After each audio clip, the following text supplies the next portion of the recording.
প্রথম দেখা। নাম কি জানি না তার, দেখিনি তো মুখ, চোখ দুটো মায়াবী তার, কণ্ঠটা মধুর। আমার চেনা চেনা লাগে, তবু সে অচেনা কেউ নাকি।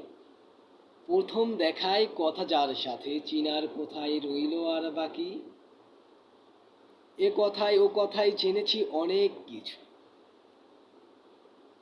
বাসা কোথায়, করে কি, পেশায় স্টুডেন্ট, অবসর সময়ে করায় টিউশন। নাম অজানা, কণ্ঠটা চিনা, কি যে তার চোখের মায়া, হৃদয়ের আলতো পরশ ছুঁয়ে যায়, যার ভাবনায় হৃদয় ক্ষুণ্ণ হয়ে যায়। সিনিয়র, কতটা ভালোবাসি কি করে যে বোঝায়, প্রথম দেখায়। প্রথম দেখা কবিতা। ধন্যবাদ সবাইকে।